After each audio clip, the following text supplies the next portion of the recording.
Ini ada pertanyaan Ustaz, cukup menarik. Bismillah, Assalamualaikum Ustaz. Minta nasihat bagaimana sikap Ana terhadap ibu dan adik perempuan Ana yang masih belum menggunakan hijab syar'i dan masih suka mengupload fotonya di sosial media, dan bagaimana Ana menasihati ayah Ana yang terkesan membiarkan ibu dan adik Ana melakukan hal-hal tersebut. Syukron jazakallah khair. Barakallahu fikum. Jamaah rahimakumullah. Mengingkari kemungkaran itu dengan 3 tahapan. Kata Rasulullah sallallahu alaihi wasallam, "Man ra'a minkum munkaran falyughayyirhu biyadihi." Barang siapa yang melihat kemungkaran hendaklah merubah dengan tangannya. Siapa yang mampu merubah dengan tangannya? Orang-orang yang memiliki kekuasaan. Seorang ayah kepada anaknya, dia bisa gunakan tangannya. Atau mereka pihak yang berwajib yang diberi kekuasaan melakukan itu. Fa in lam yastati' fa bilisanihi. Kalau dia enggak mampu maka ingkari dengan lisannya. Sekarang engkau melihat ibumu seperti itu, adikmu seperti itu, ayah membiarkan hal itu. Engkau berusaha untuk ngobrol dengan orang tua dengan cara yang baik. Kalau enggak mampu dengan ucapan, fabi qalbih, maka tetap mengingkari kemungkaran dengan hatinya. Agar dia tidak termasuk dayyuth yang membiarkan kemungkaran itu terjadi dan dia tidak ada pengingkaran dari dalam dirinya. Dan ini kita lakukan dalam semua kondisi. Mungkin kita melihat kemungkaran-kemungkaran itu terjadi, hendaklah hati kita selalu mengingkarinya. Subhanallah ya. Ana bacakan sebuah asar dari Ali bin Abi Thalib radhiyallahu taala anhu. Ali pernah mengatakan, "Balaghani anna nisa'akum yuzahimnal uluj fil aswaq." Aku dapat informasi istri-istri kalian itu berangkat ke pasar bercampur baur dengan laki-laki. Uluj itu mungkin dengan orang-orang kafir. Maka Ali mengatakan, "Ala tastahun? Apa kalian enggak malu? Ala tagharun? Apa kalian enggak cemburu?" Kata Ali bin Thalib.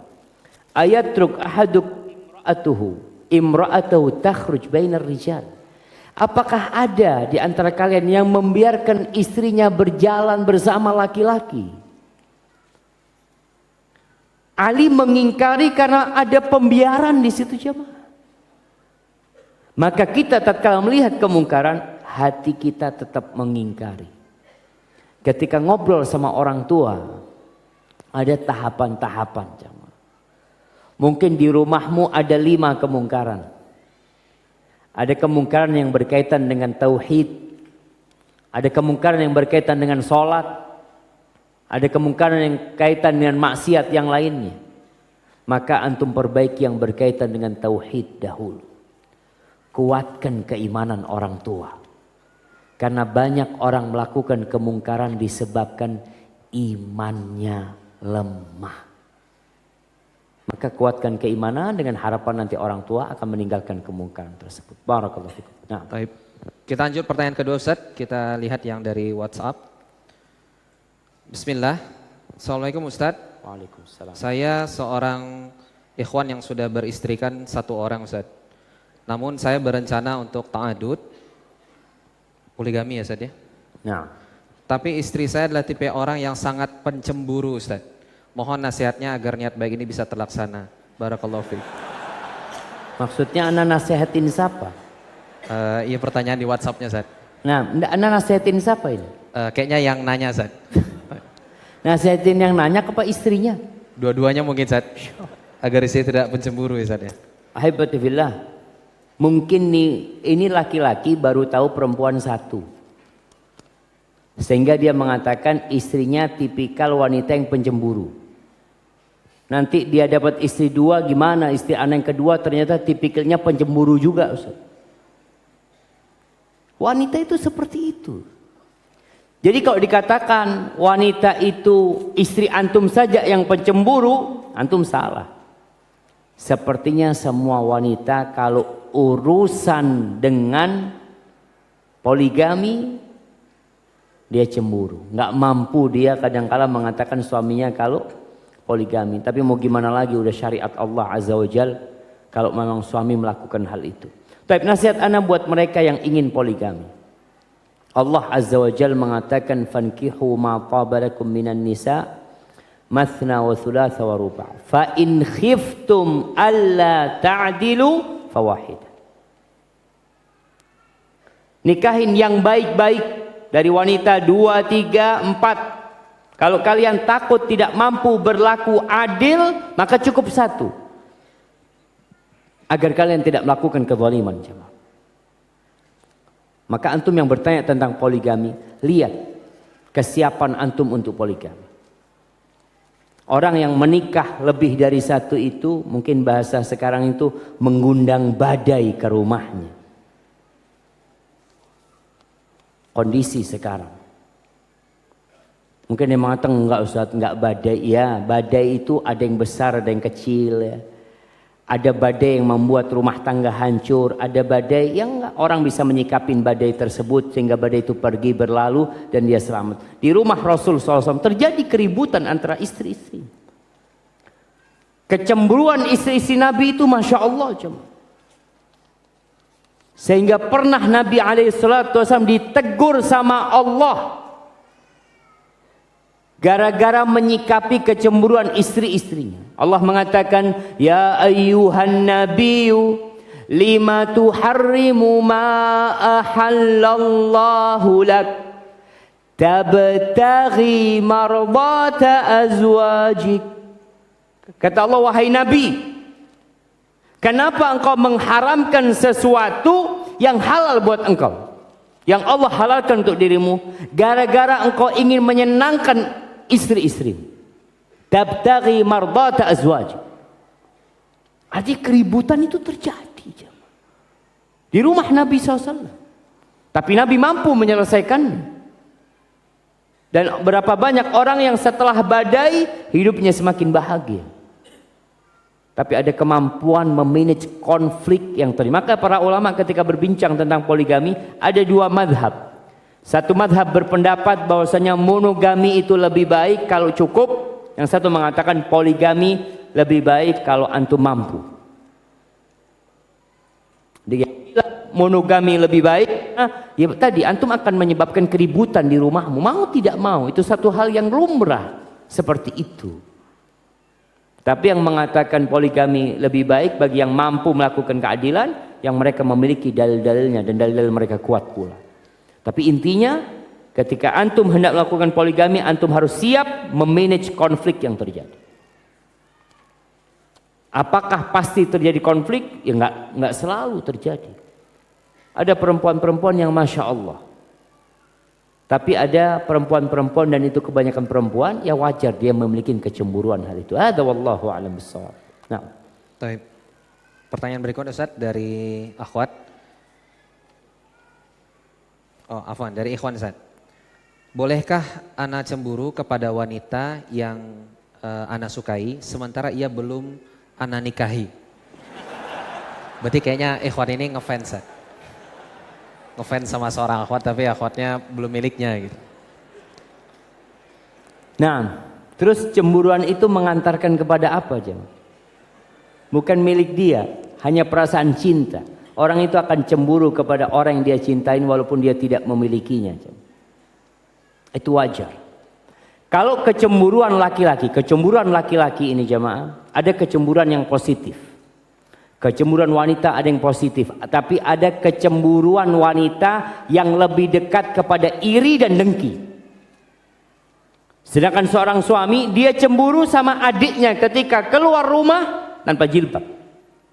Itu kecemburuan seorang laki-laki yang merupakan kehormatan tadi. Tapi ada kecemburuan wanita yang merupakan perasaan dengki dan iri saja. Maka adalah wanita melihat apakah kecemburuan itu karena Allah Azza wa Jalla atau karena iri dan dengki dia. Kalau pertanyaan tadi tentang seorang yang cemburu dengan wanita yang belum dia nikahin, lihat kecemburuannya karena apa. Kalau dilihat perempuan itu ngobrol sama laki-laki yang bukan mahramnya, pergi sama laki-laki yang bukan mahramnya, maka itu kecemburuan seorang muslim sebenarnya ketika melihat kemungkaran terjadi. Bukan hanya kepada dia, kepada siapapun kita harusnya mengingkari hal itu. Namun karena ada perasaan cinta sama dia, maka kita biasanya lebih cemburu. Maka kalau kecemburuan itu mengantarkan kepada hal yang positif, sehingga engkau mungkin kan sekarang punya handphonenya tuh perempuan, afwan ukhti, ana melihat anti kok keluar sama laki-laki yang bukan mahram. Mama dia memberikan nasihat seperti itu, nggak ada masalah. Sebagai bentuk nasihat seorang kepada wanita muslimah. Hadza wallahu a'lam. Tapi nasihat seperti itu nanti bisa jadi modus ya, Ustaz? Kan niat lagi lah. Iya, berarti kembali niatnya juga, modus ya, apa benar gitu mau ngasih nasihat gitu loh. Berarti bagaimana cara akhwat yang mendeteksi itu modus atau tidak, Ustaz? Dia kasih nasihat, terima nasihat. Masya Allah. Nggak usah ini modus, niatnya macam-macam. Kasih nasihat, jazakallah khair, barakallah fiik. Iya, ini si perempuan jangan memperpanjang gitu. Artinya, nah, itu dia. nasihat. Dan ini laki-laki. Laki-laki juga harus hati-hati kalau bicara modus tadi. Jangan sampai ada yang bicara ta'aruf, ana udah ta'aruf Ustaz. Berapa lama? Udah 2 tahun Ustaz. Ta'aruf. 2 tahun ta'aruf. Masya Allah. Maka jangan sampai kalimat ta'aruf ini ternyata dijadikan pengganti kalimat pacaran. Cuma bahasa Arab. Berarti ketika dinasihati si akhwatnya jangan berpanjang-panjang membalas gitu ya, Ustaz ya? Iya, biasa aja. Orang kasih nasihat selesai. Artinya kita memberikan nasihat kepada seorang yang melakukan kemungkaran boleh jamaah. Perempuan pun tapi ada syarat-syaratnya, nggak boleh berduaan tadi ya. Kemudian bahasanya juga bukan bahasa-bahasa yang menimbulkan fitnah. Ya sekedar datar-datar aja kayak gitu. Barakallahu fikum. Baik Ustaz, ini pertanyaan melalui WhatsApp Ustaz. Bagaimana caranya agar kita memiliki kekuatan atau doa yang perlu kita hafalkan agar sekeluarga istiqomah di dalam sunnah, dan bolehkah kita cemburu dengan orang-orang yang menghafal Al-Quran dan rajin bersedekah? Masya Allah. Silakan Ustaz. Barakallahu fikum. Ini 2 pertanyaan. Benar Ustaz. Yang pertama, bagaimana agar kita kuat jamaah menghadapi fitnah yang banyak terjadi di masa sekarang ini. Yang kata Rasul sallallahu alaihi wasallam, badiru bil a'mal. Segera kalian beramal. Ini kajian kita malam ini bukan hanya jadi wacana, tapi hendaknya diamalkan dalam kehidupan ini. Kita bicara tentang cemburu, ada yang dicintai Allah, ada yang dibenci. Pulang dari sini koreksi diri kita. Benarkah kecemburuan anak kepada suami ini hak? Boleh. Atau kecemburuan ini karena anak hasud dan iri sama mertua? Dilihat yang seperti itu. Diamalkan kemudian dengan memperbaiki diri. Fitanan kaqita'il lailil mudlim. Kata Nabi SAW, sebelum datang fitnah-fitnah yang seperti potongan malam yang gelap gulita. Jadi beramal ini ternyata membuat kita istiqomah. Allah memberikan petunjuk karena kita belajar untuk diamalkan. Sebelum datang fitnah, antum mungkin mengatakan, oh nanti aku akan beramal. Ya, anak sekarang belajar Ustaz, nanti umur 40 tahun anak akan mulai mengamalkan. Atau umur 60 tahun anak akan mulai mengamalkan. Sekarang masih muda. Sebelum datang fitnah yang seorang di pagi harinya beriman, sore harinya sudah kafir, sore harinya beriman, pagi harinya kafir, yabi'u dinahu bi'aradin minad dunya. Dia jual agamanya untuk mendapatkan sedikit kenikmatan dunia. Maka kalau ingin istiqomah bersama keluarga, berusaha untuk mengamalkan apa yang diperintahkan oleh Nabi SAW tanpa menunda-nunda. Yang kedua, berdoa. Nabi SAW berdoa, ya muqallibal qulub, thabbit qalbi ala dinik. Ya Allah, yang membolak-balikkan hati, tetapkan hatiku di atas agama. Doa yang ada di surat Ali Imran, doanya orang-orang alim yang Allah sebut warasikhuna fil ilm. Bagaimana doa mereka? Rabbana la tuzigh qulubana ba'da idh hadaitana wa hab lana min ladunka rahmah innaka antal wahhab. Tuh, wahai Rabb kami, jangan palingkan hati kami setelah Engkau memberikan hidayah kepada kami ya Allah. Berikan rahmat kepada kami ya Allah. Dari sisimu Engkau maha memberi. Amalkan doa terus dan jangan berhenti nuntut ilmu. Karena ilmu Islam ini seperti lautan. Jangan pernah merasa sudah cukup. Terus belajar. Adapun berkaitan dengan cemburu kepada orang yang menghafal Al-Quranul Karim dan kepada orang yang rajin bersedekah, ini dua kecemburuan yang memang dianjurkan. Bahkan Nabi SAW mengatakan la hasada illa fi ithnatain.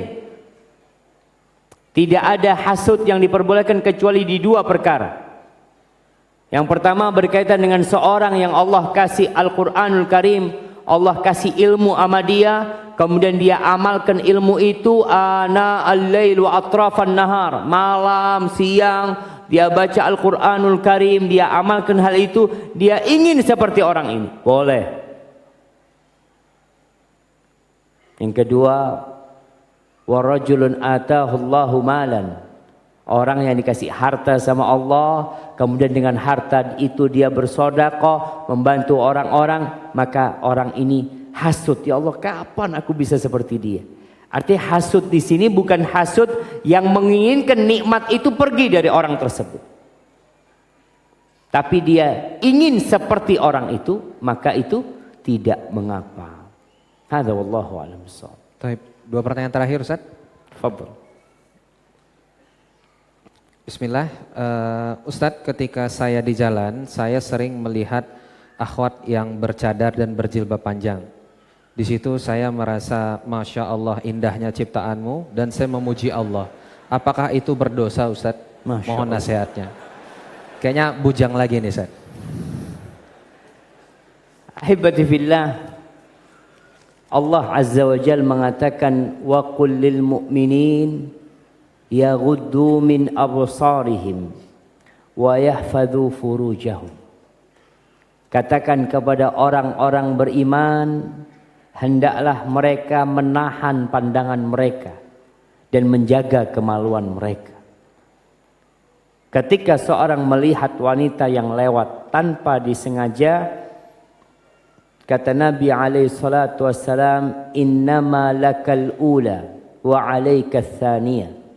Pandangan pertama itu boleh karena tidak disengaja memandangnya. Tapi kalau sudah diulangin yang kedua, maka akan jadi bala. Apa yang harus dilakukan seorang ketika dia melihat memang tanpa sengaja, dia memuji Allah Azza wa Jalla, nggak ada masalah. Karena sejatinya Allah Maha terpuji atas segala yang Allah ciptakan. Tapi jangan sampai jadi modus. Orang yang mengatakan, Ustadz, anak itu melihat ciptaan Allah yang indah-indah ini supaya anak semakin bertambah keimanannya. Nggak ada. Antum kalau biarkan mata antum jelalatan, alhamdulillah sekarang itu sudah mulai berkurang. Dulu banyak orang ke mall, kalau ditanya ngapain, cuci mata. Sekarang masih ada.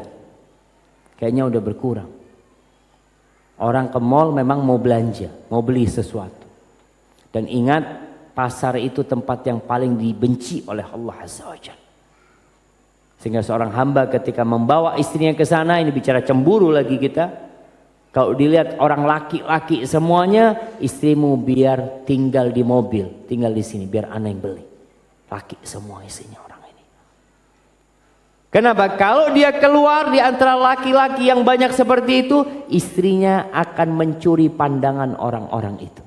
Orang-orang akan melihatin istrinya semuanya. Maka lebih baik dia di mobil.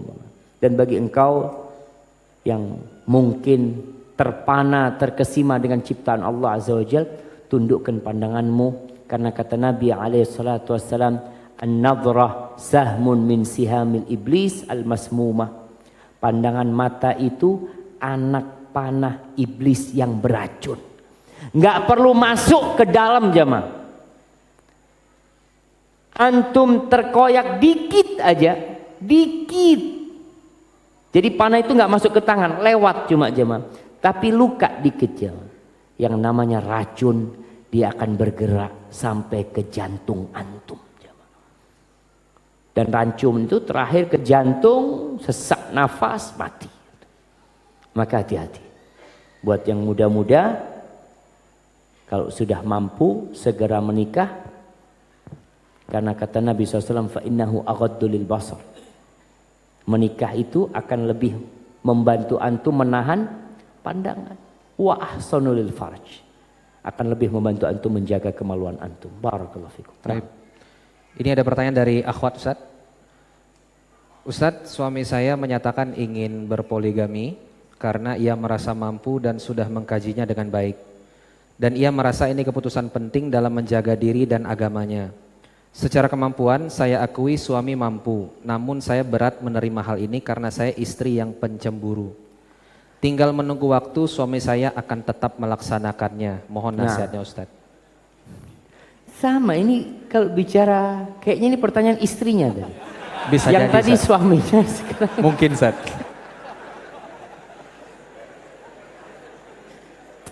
Ahibbatillah. Kalau bicara karena saya wanita yang pencemburu, semuanya pencemburu. Jangan sok anti yang paling pencemburu, enggak. Tanya tuh sama semua yang di belakang sana, semuanya pencemburu. Ketika seorang istri melihat suaminya hendak poligami dan dia memandang suaminya mampu, maka banyak-banyak dia berdoa kepada Allah Azza wa Jalla. Perempuan ini banyak berdoa memohon kepada Allah Azza wa Jalla. Apa yang dia pinta? Pinta segala kebaikan dunia dan akhirat. Doa yang paling mulia adalah Rabbana atina fid dunya hasanah. Ya Allah, berikan kepada kami kebahagiaan di dunia. Anti itu nggak tahu mana yang sebenarnya lebih membuat anti bahagia. Apakah suami tetap satu atau suami nikah lagi? Secara akal wanita berpikir kalau suaminya hanya memiliki satu istri, dia akan berbahagia. Itu menurut dia mungkin. Tapi bisa jadi ketika suaminya punya istri lebih dari satu, ternyata dia akan menemukan kebahagiaan yang berbeda di sana. Nggak ada lagi keributan-keributan di rumah. Karena keributannya dibagi dua.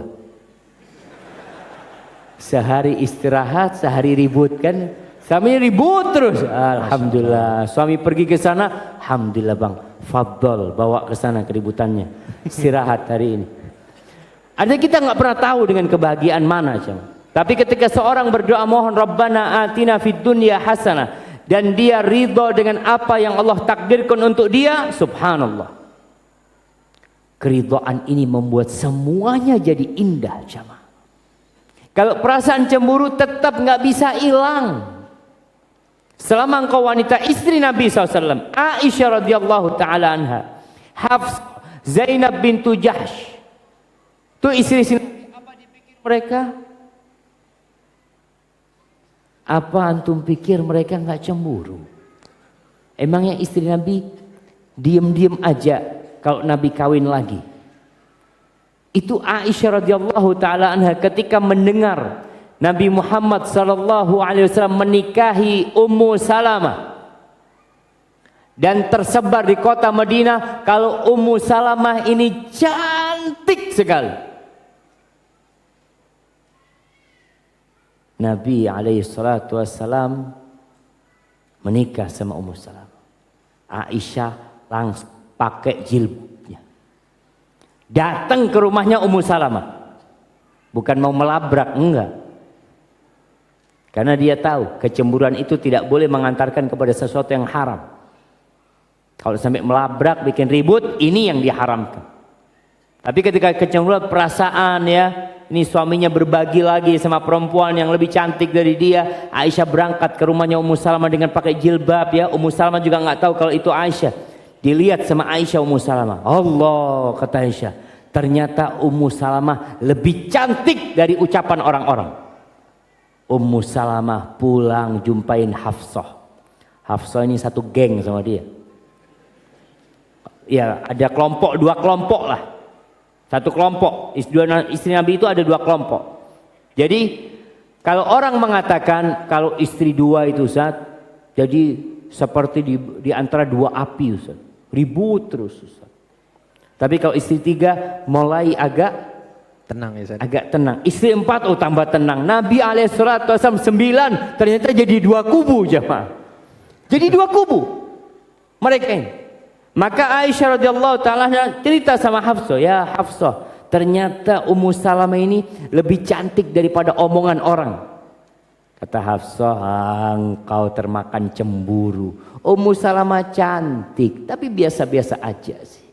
Katanya Hafsah, coba engkau lihat lagi, berangkat Aisyah lagi jemaah. Berangkat, dia terbawa dengan perasaan cemburu dia. Setelah dia lihat Ummu Salamah lagi, oh iya, cantik tapi ya biasalah. Artinya masih cantik dia menurut Aisyah radhiyallahu anha.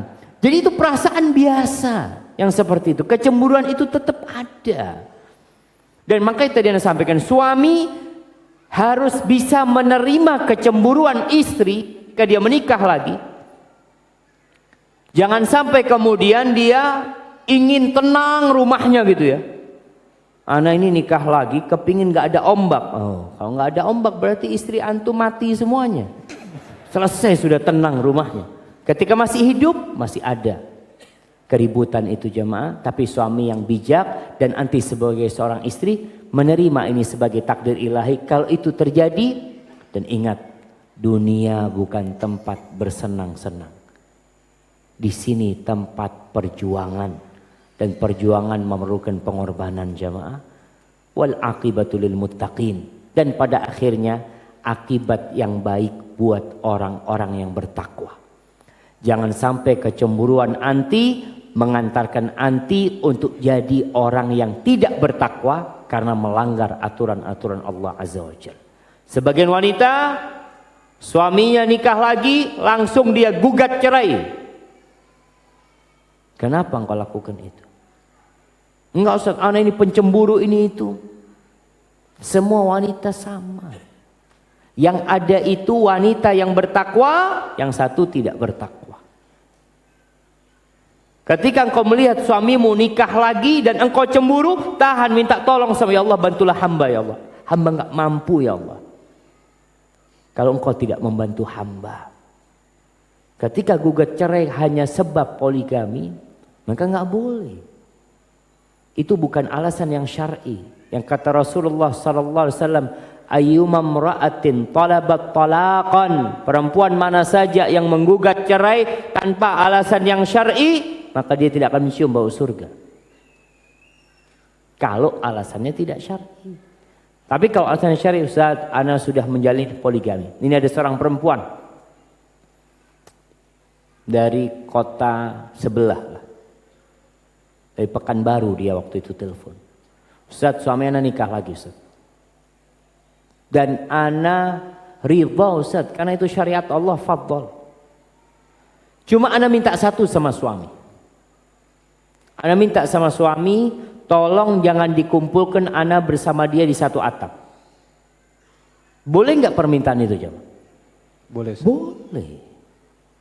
Sang suami bersikeras, lah, kau harus bertakwa kepada Allah.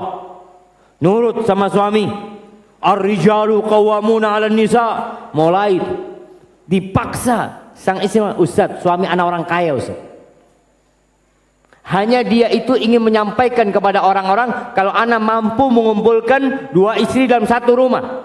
Rasulullah sallallahu alaihi wasallam istri-istrinya nggak ada yang satu rumah. Nggak perlu antum berbangga istri antum dua satu rumah. Kebanggaan apa? Antum menzalimin istri antum. Istri-istri Nabi nggak ada yang satu rumah, dibikinin rumah semua satu persatu.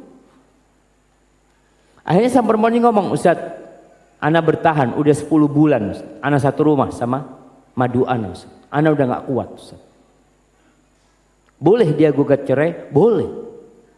Allah mengatakan askinuhunna min haitsu sakantum min wujdikum wa la tudarruhunna litudayyiqu alaihinna.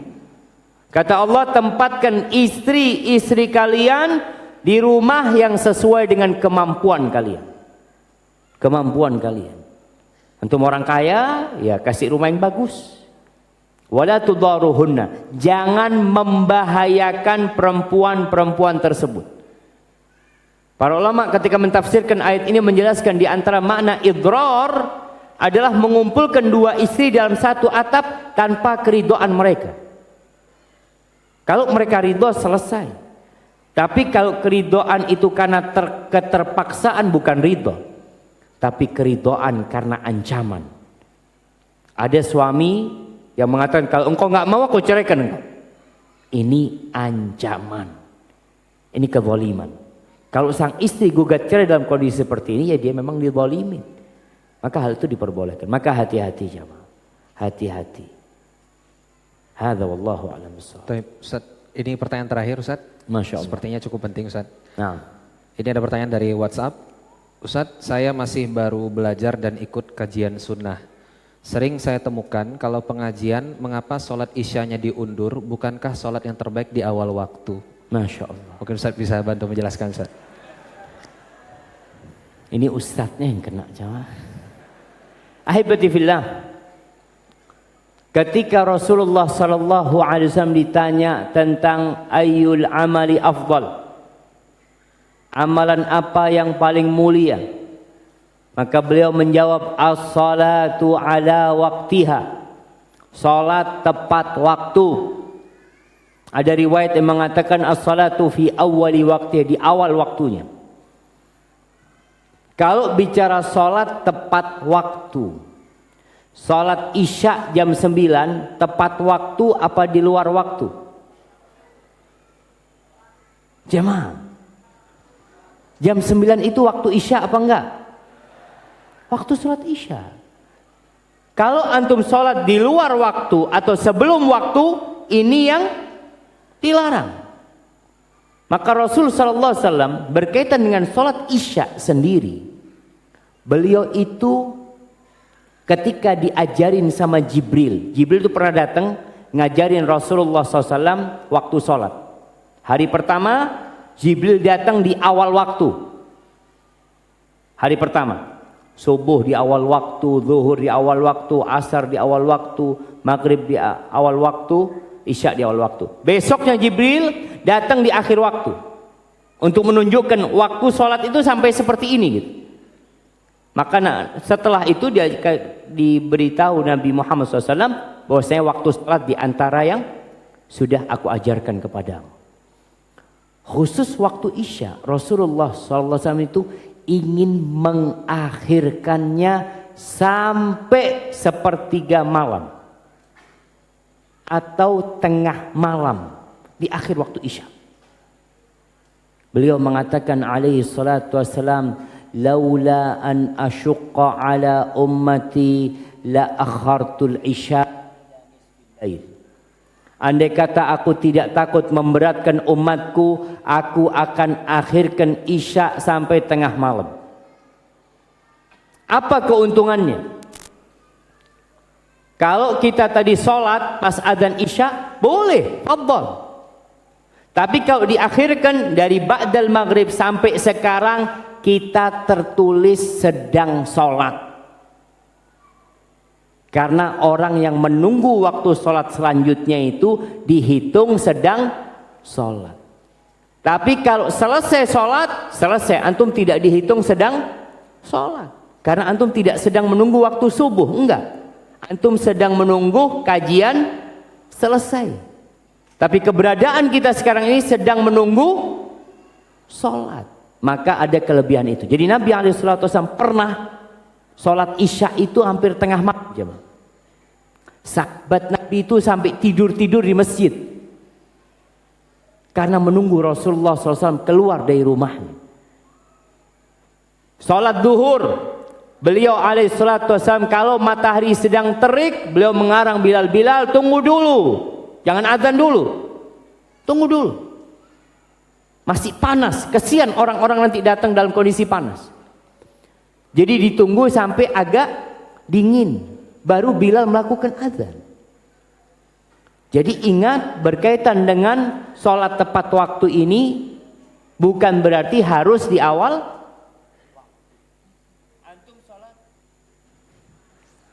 Masya Allah, suruh berhenti Ustaz ini jamaah. Iya jamaah. Rasulullah SAW berkaitan dengan sholat subuh, apakah sholat subuh itu lebih afdol di awal waktu ketika gelap atau sudah mulai agak terang? Ini pun diperselisihkan oleh para ulama dalam kondisi seperti ini. Intinya sholatlah tepat waktu.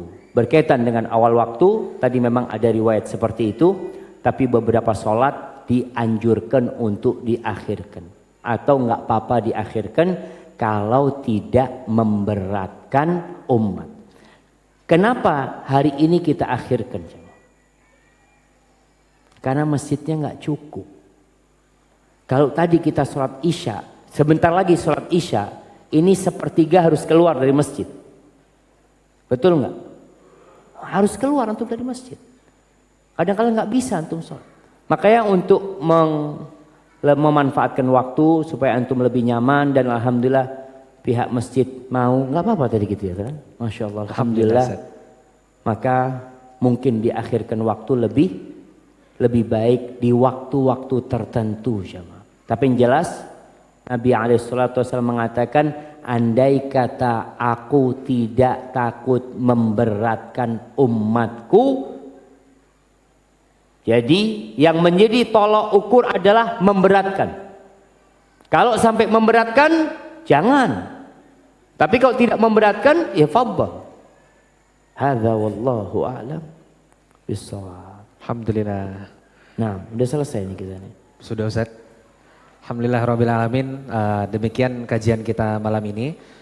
Mungkin sebagai penutup Ustaz, sekaligus doa kafaratul majelis sambil kesimpulan dari kajian kita hari ini Ustaz. Tafadhol Ustaz. Masih ada hadiahnya. Masih ada Ustaz, Baik, satu lagi. siapa yang bisa menyimpulkan kajian kita hari ini jemaah? Nah, fadhal. Iya. Antum udah dapat hadiah belum? Yang dekat-dekat sini yang pakai baju merah. Baik. Sebelum itu Kasih Ustaz, mic-nya. Pengurus masjid minta tanda tangan untuk kenang-kenangan Ustaz. Tanda tangan. Masya Allah. Nggak pakai materai nggak? Di mana tanda tangannya? Di sini.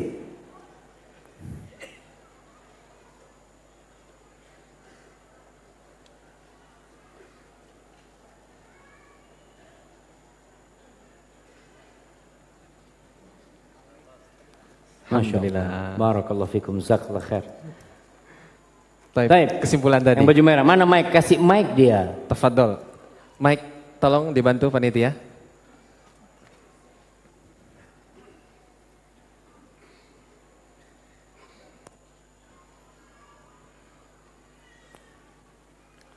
Belum nyala? Coba dinaikkan volumenya.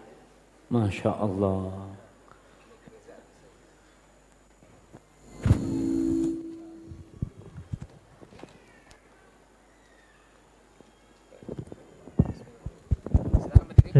Cek 1 2. Cek. Nah, fadhal. Nggak usah antum pakai, antum pegang aja. Assalamualaikum warahmatullahi wabarakatuh. Waalaikumsalam warahmatullahi wabarakatuh. Afwan Ustadz, ana agak gemetar. Masya Allah. Fadhal. Baik, untuk kajian kita pada hari ini dapat kita simpulkan bersama-sama, ada 3 golongan yang tidak akan masuk surga. Yang pertama yaitu pecandu khamar, yang kedua yaitu dayuth atau orang-orang yang membiarkan keluarganya membiarkan istrinya, Keluarganya dalam kemungkaran. Yang ketiga yaitu perempuan yang menyerupai dengan laki-laki. Ya. Dan ada perasaan cemburu yang dicintai oleh Allah, yaitu cemburu yang beralasan. Dan yang kedua yaitu cemburu yang tidak dicintai oleh Allah yaitu cemburu yang tidak beralasan. Itu aja. Masya Allah. Isud. Masya Allah. Assalamualaikum Barakallahu fikum. warahmatullahi Jazakallah khair. wabarakatuh. Jamaah, kita itu nggak bicara apa sih artinya cemburu, jamaah. Nah, apa artinya cemburu? Udah nikah, tapi hadiahnya udah habis. Perasaan cemburu adalah perasaan. Masih ada satu lagi. Mas, Ustaz. satu lagi. Alhamdulillah. Baik. Apa yang mau? Yang dekat-dekat sini. Nah, nikah. Belum, yang udah nikah anda tanya cemburu. Nah, ini itu pakai saya. kacamata kasih. Mana mic-nya lagi? Apa sih arti cemburu?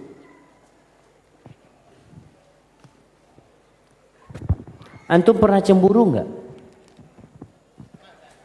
Atau selalu cemburu antum? Apa arti cemburu antum itu? Berdiri antum. Nah, mohon berdiri. Ya. Bismillah. Oh Ustaz, anak gemetar Ustaz. Masya Allah. Dari tadi gemeter semuanya ceritanya jemaah. Iya. Cemburu dalam arti kata yang Anda tahu adalah rasa was-was. Bismillah. Bismillah. Cemburu adalah rasa istri yang didekati oleh seorang laki-laki. Ustaz. Nah, masa pas dari setan antum istrinya dideketin laki-laki, bukan dari setan, itu perasaan yang benar sebenarnya. Tapi nggak apa-apa, kasih hadiah juga jemaah. Barakallahu fiik. Jadi perasaan cemburu itu perasaan sesuatu yang kita milikin nggak dinikmatin oleh orang lain juga.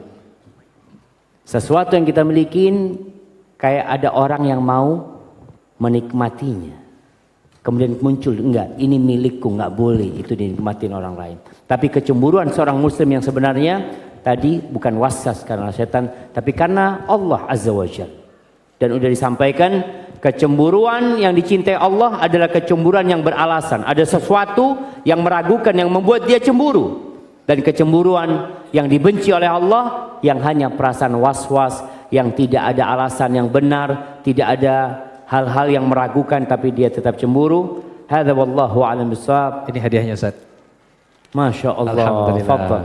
Barakallahu fikum. Kita tutup jamaah. Subhanakallahumma wa bihamdika asyhadu an la ilaha illa anta astaghfiruka wa atubu ilaik. Assalamualaikum warahmatullahi wabarakatuh.